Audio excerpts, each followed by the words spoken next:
Assalamualaikum warahmatullahi wabarakatuh. Alhamdulillahilladzi arsala rasulahu bil huda wa dinil haq liyudhhirahu 'ala dini kulli wa kafa billahi syahida. Asyhadu an la ilaha illallah wahdahu la syarikalah wa asyhadu anna Muhammadan abduhu wa rasuluhu man la nabiyya ba'da. Puji syukur atas rahmat Allah. Alhamdulillah kita insyaallah dalam keadaan sehat walafiat, dan mudah-mudahan kita selalu diberi oleh Allah petunjuk. Salawat beriring salam selalu kita sampaikan kepada tokoh sejati, junjungan kita Nabi besar Muhammad sallallahu alaihi wasallam. Jamaah yang dimuliakan oleh Allah Subhanahu wa taala, kajian pokok kita pada saat ini saya akan menyampaikan ayat yang sudah sangat populer di kalangan kita semua. Bismillahirrahmanirrahim. Wal asri innal insana lafi husrin illal ladzina amanu wa amilus solihati wa tawasaw bil haqq wa tawasaw bis sabr. Dari ayat ini dapat kita melihat bahwa ada 4 kerugian pokok yang diderita oleh umat manusia. Yang pertama, mereka tidak beriman kepada Allah. Yang kedua, tidak beramal kepada Allah. Yang ketiga, tidak mau mencari kebenaran dalam bentuk yang bermusyawarah. Yang keempat, tidak mampu bersabar. Kalau kita lihat terjemahan yang sering kita dengar, demi masa, sesungguhnya manusia dalam posisi kerugian, selalu dalam kerugian, kecuali mereka yang beriman kepada Allah, mereka yang beramal salih atau beramal, mereka yang suka bermusyawarah dalam kebenaran dan saling menasehati dalam kesabaran. Dari ayat ini tadi, kerugian yang pertama tidak beriman. Iman adalah penghargaan Allah Subhanahu wa taala yang sangat besar. Katakanlah bahwa iman adalah konsep ideologi yang bersifat abstrak.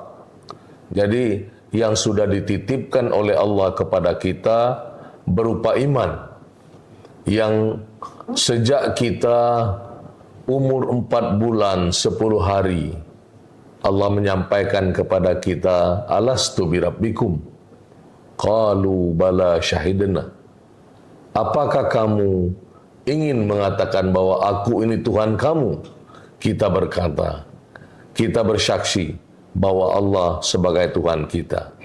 Nah, di sini adalah bentuk pemberian yang sangat tinggi kepada kita. Tidak semua orang dapat iman dari Allah itu. Kita contoh saja istri Nabi Nuh, anaknya Kan'an, tidak beriman kepada Allah. Paman Rasulullah, Abu Jahal dan Abu Lahab, tidak mendapat iman dari Allah. Banyak istri-istri para orang-orang baik dan orang saleh.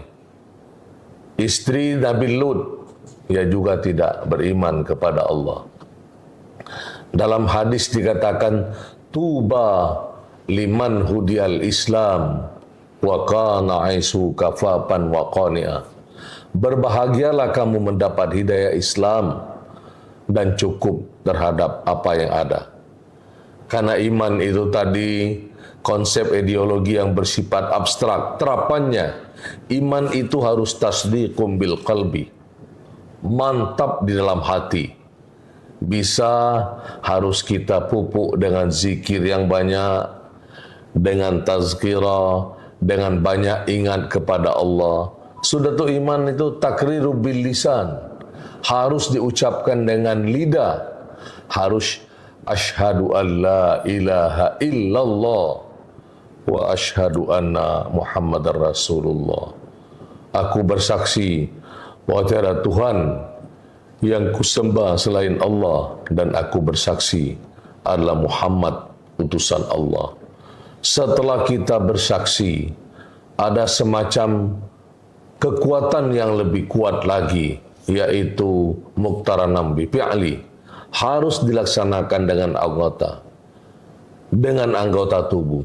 Karena beban yang iman itu banyak, rukun iman itu harus kita pelajari, yaitu iman kepada Allah, artinya percaya kepada Allah, percaya kepada malaikat-malaikat Allah, percaya kepada kitab-kitab Allah, percaya juga kepada rasul-rasul Allah, dan juga percaya kepada ketentuan buruk dan ketentuan baik yang datang dari Allah, termasuk juga percaya kepada hari kemudian atau hari kiamat. Bagi hamba Allah yang beriman, insya Allah dia memahami itu sebagai ketentuan dari Allah. Kerugian berikutnya, apabila kita tidak mau beramal saleh setelah iman ada, tapi tidak dipraktekkan dengan amal saleh. Tuhan memerintahkan kita untuk berpuasa, Tuhan memerintahkan kita untuk bersilaturahmi, Tuhan memerintahkan kita untuk beribadah solat, Tuhan memerintahkan bagi kita untuk melaksanakan hal-hal kebaikan. Tapi tidak ada usaha dari hati kita, dari pernyataan kita, dan dari diri kita bahwa kita akan beriman sesungguhnya kepada Allah Subhanahu wa Ta'ala. Setelah kita beriman kepada Allah, kita beramal kepada Allah, harus untuk menguatkan keimanan kita harus mencari kebaikan, mencari ilmu pengetahuan sebaik-baiknya. Dengan ilmu pengetahuan yang kuat, dengan berilmu yang baik, itu akan menguatkan iman. Yarfa'illahu alladhina amanu minkum walladhina utul ilma darajat. Ya, Allah itu akan mengangkatkan derajat manusia-manusia yang beriman dan manusia yang berilmu. Banyak sekali perintah kita untuk kita harus berilmu. Utlubul ilma walau bis-Sin. Tuntutkan ilmu itu walaukan negeri Cina. Menuntut ilmu itu wajib bagi laki-laki, bagi perempuan.